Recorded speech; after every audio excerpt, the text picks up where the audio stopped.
So Zera Shimshon Parshas Vayeitzei, we are coming off of the heels of Yaakov Avinu being forced out of his house by his brother Esav, who was trying to kill him for stealing his firstborn rights and his blessing. And he runs to the house of Lavan, but on his way there he stops in the future Makom HaMikdash, Chazal tell us, and he falls asleep and has a very interesting dream. The pasuk says, "Vayachalom v'hine sulam mutzav arzav v'roisha magia hashamayma v'hine malchei Elohim oilim v'yordim bo." And he dreamed, and there appeared a ladder that was set earthward, and its top was reaching heavenward, and there appeared angels of God ascending and descending on it. So we're familiar that there are many different interpretations of this dream, because it's almost impossible to not suggest an interpretation because of how esoteric it is, the literal pshat of the Chumash. So what people bring down from Midrashim are that, for example, and the Zera Shimshon brings these down too, is that perhaps that this is a reference to Gullus, and depending on how far the angels are moving up and down a ladder corresponds to how long a certain Gullus will last. Or another one of the interpretations is that this is a reference to the base of Migdash, and the ramp, the ladders like the ramp of the base of Migdash. The Kohanim are symbolized by the angels. Another one of the opinions is that this has to do with Har Sinai, that he's being shown Har Sinai. Which is all fine. We're all familiar with these interpretations. But the Zera Shimshon asks a very good question that people aren't used to necessarily asking on the Chumash, but it is a great question. Why was he being shown those specific messages at this point? Meaning, granted, when you read these and you don't ask that question, it doesn't really seem that out of place, these interpretations.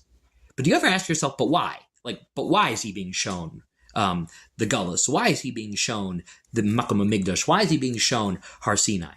I mean, I get it. I see what you're saying in the interpretation and how you correspond that the ramp is like the ladder's like the ramp. But why? Why is he being shown that? It's a very good question, because if you just want to say it's about inspiration, well, there are many things that are inspiring, and it could have chosen, I don't know, it could have showed him something like tefillin, I don't know, whatever you want. He could have shown him something else that's also inspiring.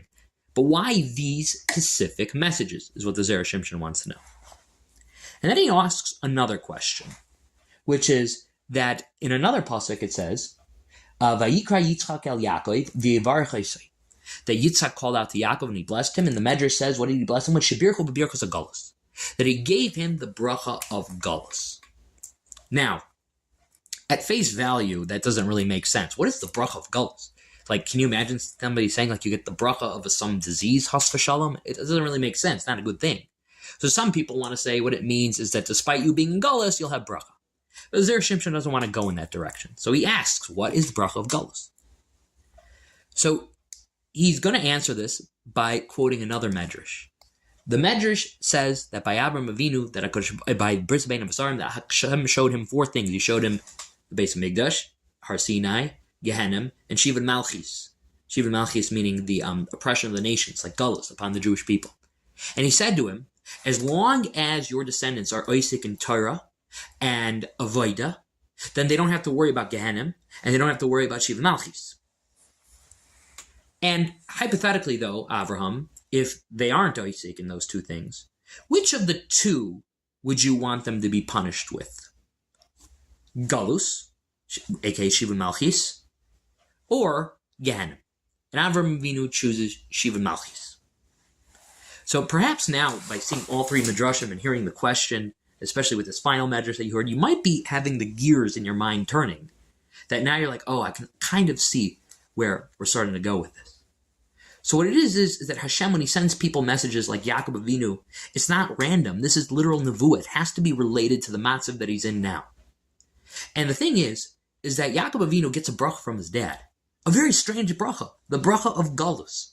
And he's probably thinking, like, what on earth kind of blessing is this?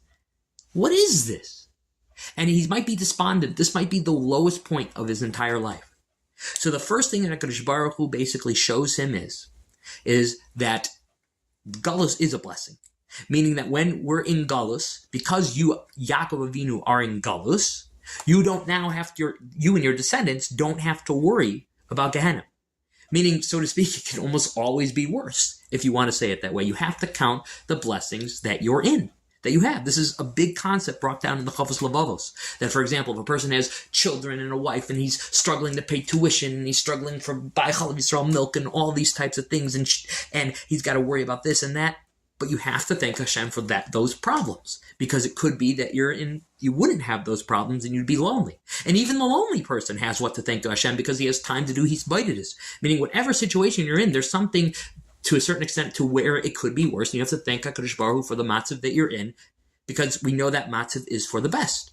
That is what the Zera Shimshon is saying. The Birchas HaGalus is that he's being shown, that's why he's being shown one of the images of the interpretation of the dream. He's being shown the Galus because it could be worse. But then he builds on top of that and says, and now we understand why he was being shown in the dream, Har Sinai, why he was being shown the Beis Hamikdash, because Hashem is saying to him, I need to show you these two specific things, because these two specific things are the things that I promised Avraham Avinu, that if he's Isaac and his descendants are Isaac in these things perfectly, they don't have to worry about the other two things. I mean, Hashem sees the refuah before the maki, creates the healing, the potion, before he gives the person the disease. He says, first of all, you should know that you're going into Galus, and that's not entirely a bad thing. And still, I'm going to show you right now how you can avoid that gullus, or at least survive and thrive in that gullus and get back to your perfect place. You learn Torah and you do avoida, which could mean tefillah, but it could mean karbanas. So these messages were not random at all. They correspond perfectly to the other medrash. And that's the point. The point that you should see here is that nothing that Chazal say is random. Because you'll read, well, I mean, okay, we're interpreting the dream. I mean, what else can you stick in there as being an interpretation of the dream? I could make up a million things. So why did Chazal choose these as specific examples? They didn't choose them because these examples were what Yaakov Avinu needed to see at that time. He's going to Galus. He needs to know what he needs to focus on, and he needs to not be despondent. These are the exact things he needs to see and hear to survive. It's not random. It's exactly connected to the situation that he's in right now.